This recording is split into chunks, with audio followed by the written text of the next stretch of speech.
Time, the silent herald of life and death, success or failure, the unseen force that measures man's destiny, reaching its most fateful moment as it slowly strikes the 11th hour.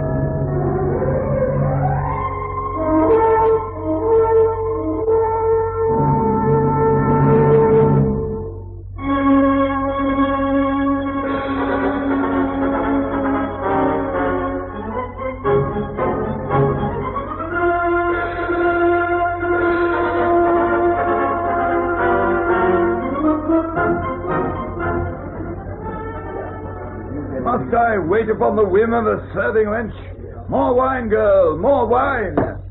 The tavern's regulars come first, sir, not drunken strangers with amorous hands. Insulted by gad by a slip of a... Another word. Just one. Will cost you your life, sir. What? Who the devil are you? Beau Standish at your service. I take it you are a stranger to the Tavern of Lost Souls? I am, and I shall make a point of not returning. Then we shall both be content. Kitty has one rule for the tavern, a rule that you have already broken. What's that? That its clientele should drink like gentlemen. I am a gentleman, sir, by birth. But not by inclination.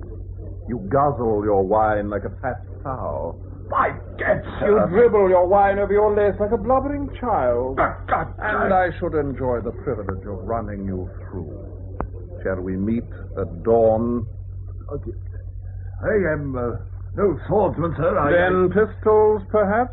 His hands tremble, sir. They can never hold pistols back. He's learned his lesson, Beau. You wish to leave, sir? Yes. But first, your apology, my friend. Kitty owns the Tavern of Lost Souls. She is no serving wench. Beau, I don't want his But he wishes to crave your pardon, Kitty. Yes, exactly. I had no idea. Good night, my friend. I do have to leave now. An appointment. Most important. Beau, if your sword would serve England as it serves me, why... My dearest Kitty, my sword serves one man, Beau Standish. It is to my advantage, too, that peace should prevail in the tavern. Good wine and peace go hand in hand. Your glass is empty now. And will remain so. I shall return before midnight, Kitty. I have one thing in common with our departed guest. An urgent appointment on the Dover Road. Take care, Beau. Please take care. Unless I take considerably more than that, I shall regard this as a most unprofitable night.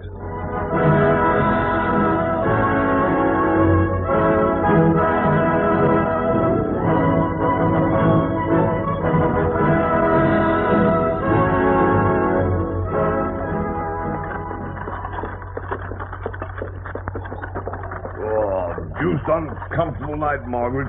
Cold, wet. Why the devil we couldn't stay the night at that tavern we passed, I can't imagine. Father, you gave Dickens orders that we were to press on to Dover. Oh, that was in London. I wasn't so damn cold then. We hope the packet's on time, that's all. Why couldn't Eric get leave from his regiment in the summer? Perhaps because Napoleon was being difficult. Difficult? Has there ever been anything else? Blessed Corsican upstart, that's all it is.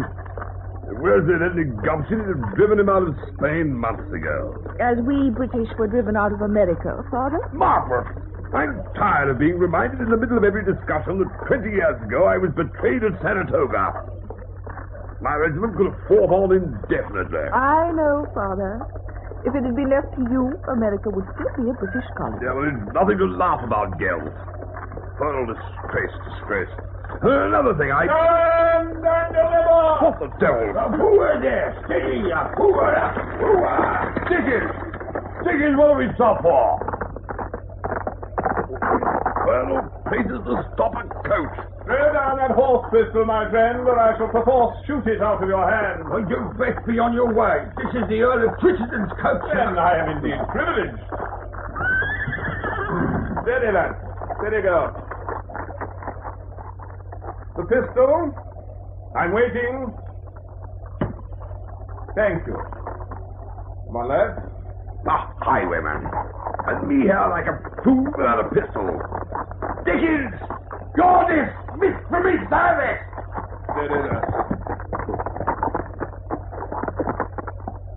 Your lordship, my compliments. And to you, Miles. Ah, If you will descend, I'm sure we can terminate our business speedily and allow you to continue your journey. I have no intention of leaving the coach. neither have I. It's too cold. As you wish. If you will hand me your gold, your lordship. No, you'll have to kill me to get it. Father, And if you lay a hand on my daughter, I'll hunt you down. I'll have to leave the Bow Street runners myself. The prospect of such a chase excites my curiosity, but even highwaymen can appreciate beauty, ma'am. we are on our way to Dover to meet my brother, sir. A man who is risking his life in the service of his country, not in the pursuit of gold stolen from his betters. Ma'am, I had no idea. I have no desire to spoil the homecoming of such a hero. You may drive on, my friend. What? You mean you're simply going to let us go? In the face of such beauty and such valor, what else should I do? Come, lads, we'll ply our trade elsewhere. You'd be wise to make all speed to Dover and break the return journey of the Tavern of Lost Souls. Au revoir, my friends. Au revoir. Well, I'll be... Father? Well, I will anyway. Man may be a scoundrel, but he acts like a gentleman. Did you get a close look at him, Margaret? I did not wish to. He could have killed us if he'd wanted to. Absolutely helpless we were. Couldn't do a thing to stop him if he had a mind to it. Amazing. Are we going to sit here all night, Dickens? You said I was dismissed, your lordship. No, not here, you fool! Oh, halfway to Dover. All right, I'll give you another chance. But next time, shoot, and then whip up the orphans. I'll get to Dover before I freeze to death.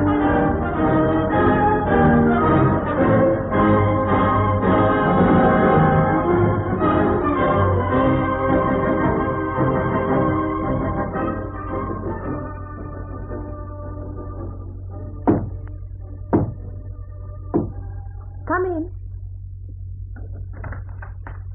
Oh, Bo, you're not hurt. Only in my pocket, where it hurts most. The most unrewarding night's work, Kitty, except for... Oh, but never mind. I think you would have visitors to stay the night, Kitty. 3 of them. 4 with the coachman. Well, what happened, Bo? I stopped to coach and made the acquaintance of the Earl of Twissenden. And he had no purse? I don't know. I let him go. You let him go? But why? Why take such risks for nothing? My dearest Kitty, the Earl has a most charming daughter. Haughty, delightful, and very beautiful. She has red hair, no doubt. It was dark. The night, I mean. Her hair gleamed in the half-light. Yes, it was red. And you told them to stay here? I did. Even this tavern cannot exist without custom. Bo, there's enough here for both of us. We could live well if you'd help me with the trade. My dear, I should die of boredom within a week. You'll die kicking your heels for the merriment of the mob if you persist. At Tyburn, no doubt, or perhaps they'll hang me from a gibbet on the Dover Road as a warning to cullies like me. I hope their coach makes good time on the return journey. Because of her? No, dear Kitty, because of my pocket. I have a feeling that the Earl of Twissenden will play at cards tonight. And my night's work will be worthwhile, after all.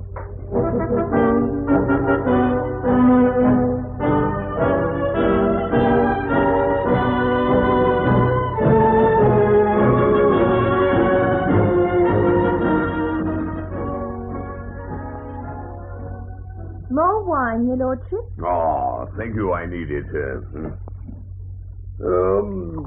Standish, you say your name is, huh? Yes, your lordship. Standish. I don't know the name, but I have a feeling we've met somewhere before. Have we? I doubt it, your lordship. Well? Thank you, Kitty. I believe it's your turn to play, sir. What? Oh, yes. Oh, I don't seem to have anything worthwhile in this hand. Hope you've got something, Eric. Family honor's got to be retrieved somehow. Nothing, Father. Then I would say that the center is mine, gentlemen. I must say you're a wizard with the cards, Standish. I'm off the fortune tonight. Wizards are full of tricks, are they not, Standish? The swiftness of the hand that deceives the eye. Eric, really? Does it not strike you as odd, Father, that ill luck with the card should follow us so painstakingly? Fighting the French seems to have loosened your son's tongue, your lordship. Or is it that His Majesty's forces have tasted defeat once too often? You're a cheat, Standish. A cheat and a liar. Kitty, where is Lord Twissenden's room? On the first floor, number 13. An unlucky number, your lordship. My second will call on you. You own a rapier, I presume? I do. Then we shall settle for swords. Why, Standish, the boy's overwrought here. Surely we can come to some arrangement. By all means, Lord Twissenden. I presume you will second your son. Yes, but I regret that you will be present at his death. Good night, your lordship.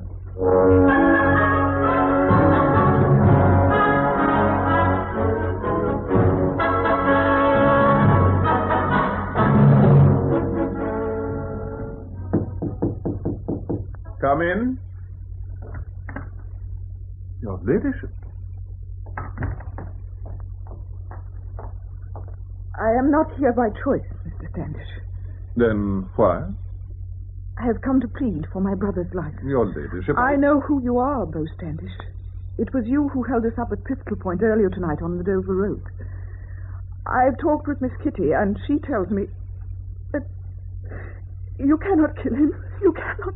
He is only to apologize before morning. Do you think he will do that? I rather hope so. I dislike rising at such an early hour.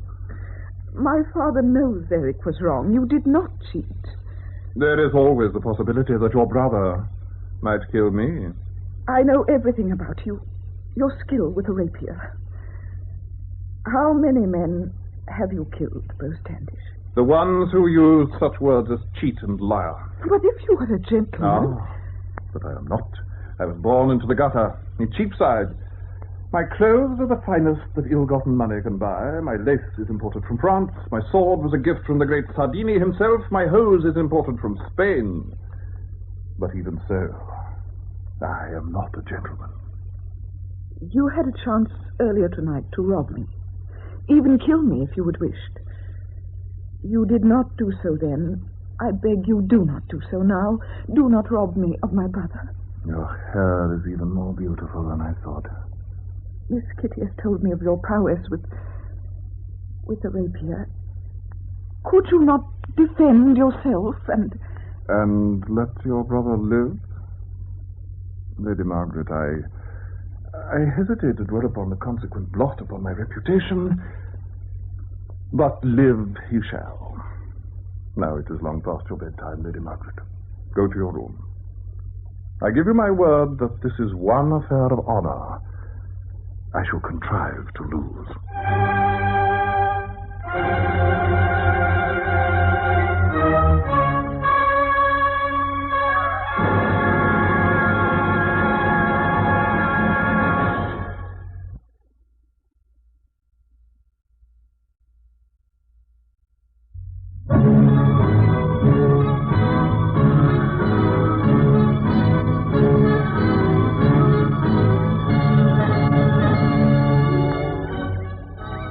I must warn you, gentlemen, that dueling has been outlawed in England. His Majesty has... If you're to preside at this affair, then do so. I did not come here to talk. There are certain formalities that must I be... have no intention of retracting my accusation. In fact, Mr. President, I reiterate it. The gentleman I'm to fight is a cheat and a liar. Eric, you young fool. Father, I've made a number of inquiries about this gentleman since last night. He is, among other things, a common highwayman. Do you deny this, Standish? I dislike the word common. I regard myself as a most uncommon highwayman. By George, of course, you're the... I should like to examine your points, gentlemen, please. Satisfactory. Thank you. You will remember that first blood decides the victor. Agreed? My adversary is going to spill rather a lot of blood, Mr. President. What a ghastly thought to entertain on such a lovely morning. Dr. Welbeck, will you come over here, please? Of course. Get it over quickly, Mr. President. I have an urgent case of shingles to attend. Yes. Ready, gentlemen? Salute. En garde. Play.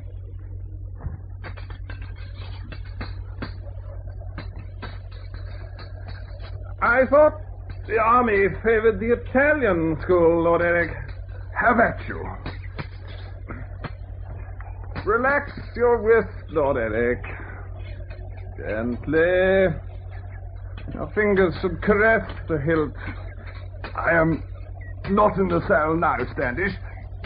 I intend to kill you. Ah! Enough.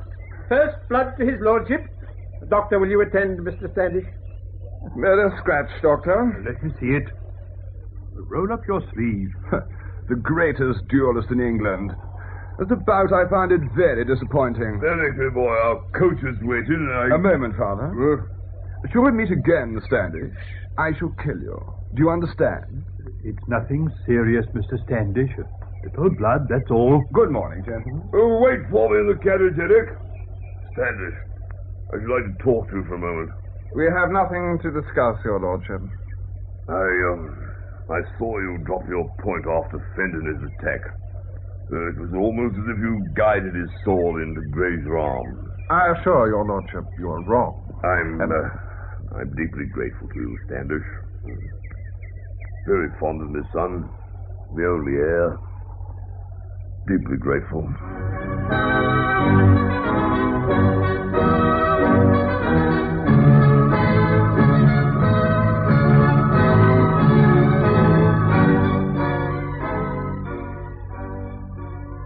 Margaret, I'm worried about your brother. Deeply worried. He is rather more pompous than usual since the Beau Standish affair, I admit. But no doubt he'll get over it. Well, where is he now? Where he spends every hour of the day, at the great Sardini's fencing school. He's decided that having established such a reputation as a duelist overnight, Father, he can teach even Sardini. Bah, stupid young fool. He's paying for lessons from Sardini, but Eric contrives to make it sound as if the boot were on the other foot. I shall be infernally glad when the young idiot goes back to his regiment. Suppose I've spoiled him a great deal. Needed a mother's influence. Oh, we both spoilt him, darling. Margaret, do you know who Beau Standish is? Yes, Father. Oh. I'll never understand why he let Eric defeat him.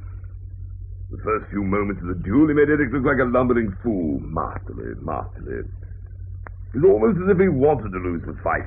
Lose it without coming to any great harm. Huh? He parried that thrust of Eric beautifully and then dropped his sword point just far enough to allow the boy to nick his arm. Margaret, are you listening? Yes, Father. Well, why the devil should you do that, huh? In one short night, Beau Standish holds us up at pistol point, refuses to take our gold, then contrives to save my son paying the penalty of his bad manners. I don't understand. No, I simply do not understand. I asked him to lose the duel. I see. You what? I went to his room after you and Eric had retired and begged him to allow Eric to defeat him. Do you realize what you've done, Gil? If anyone ever discovers the truth of the matter, I shall be the laughingstock of London. Still, I'm glad you did it. Oh, perhaps I can make young Eric see how deucedly lucky he was. There you are, Father. Margaret. Shall I ring for Master? I think perhaps a glass of Madeira. I want to talk to you, Eric. Please, Father, not now. I've had a most exhausting day. You know, Sardinia is quite good with the foil. Do you intend to spend your entire leave fencing? My leave? Oh, of course, I forgot to tell you. I resign my commission. What? You did what? Resign my commission. And what, may I ask, you intend to do with yourself? Perhaps the tables play the tables, and, well, you know, the usual thing. After all, I have some little reputation to enjoy now. I find the glamour that surrounds the man who defeated Beau Standish quite pleasant. Much more so than the winter mud of Spain. I say, is something wrong? You've resigned your commission. And you think the greatest fencing master in Europe is quite good with the foil. You intend to gamble. Is there anything else you intend? Yes, Father. I intend to repair to my rooms and have Master bring me some Madeira. I may join you both for dinner. Come back here, you young fool! The strutting, conceited young popinjay. I'm afraid the time has come, Margaret, for Master Eric to be taught a lesson he'll never forget. This time I shall visit Bo Standish. This time I shall plead with him.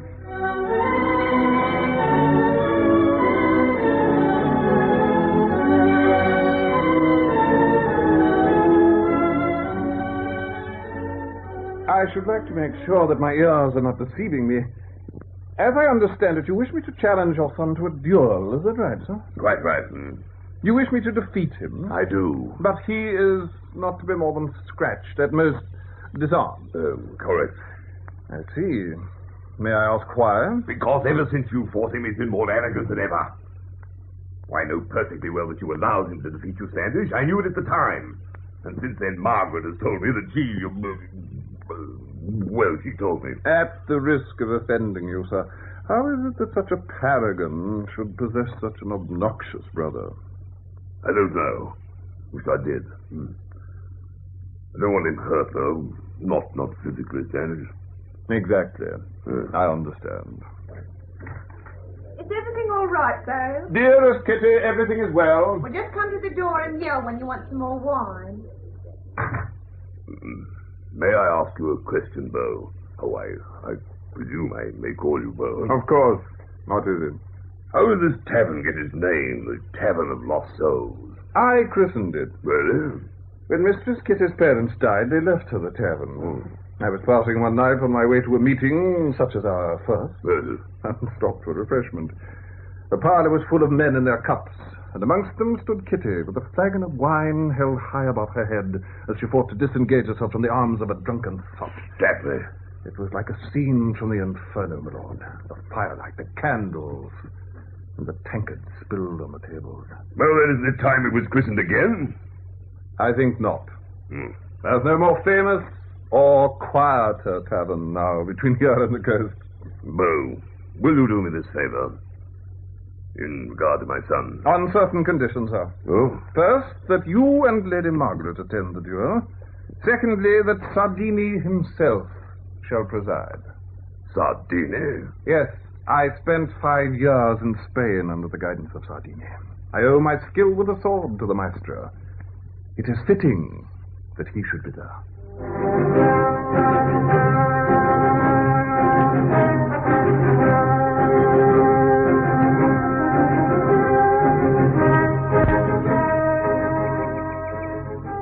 This time, I promise you will not escape so lightly, Standish.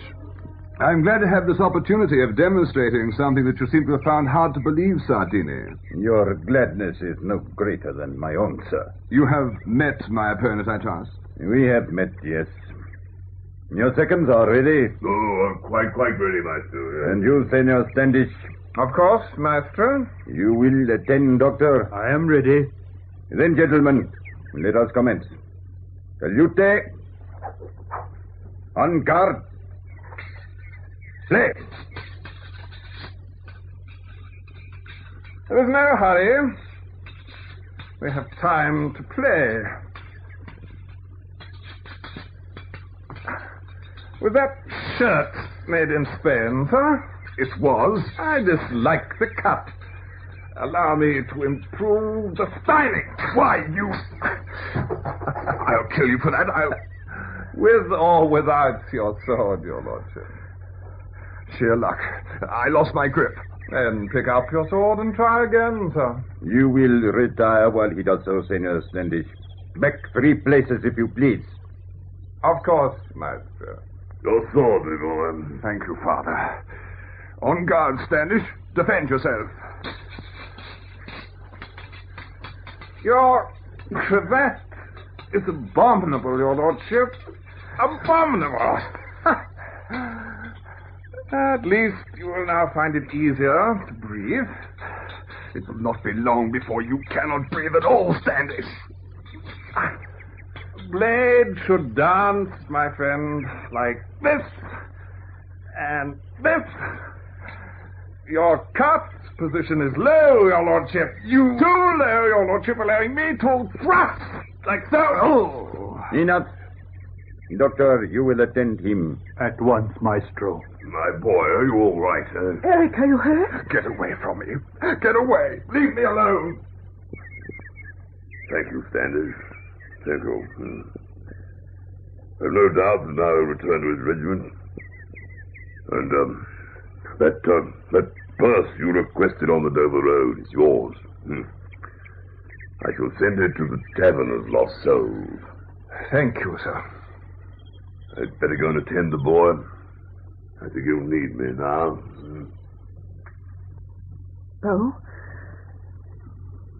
Bo, why did you want me here? To say goodbye. What else? Goodbye? But I thought... It really is the loveliest house. Don't joke with me now, please. Not now, Bo. Joke? That I would never do. Not with you. Goodbye, Lady Margaret. Are you coming, Margaret? But, Bo, I thought... I mean... A highwayman. Why, Margaret. Goodbye, Bo Standish. You have remembered your lessons well, Senor Standish. Thank you, Master. I am glad that my belief in you was worthwhile. Yes, Senor. Very graceful. For an Englishman, quite remarkable. The severing of his cravat, the saber movement with which you cut his shirt. Superb. And your defense, your parries. Quite good. But that final thrust, the lunge, that, Senor Standish, was disgusting.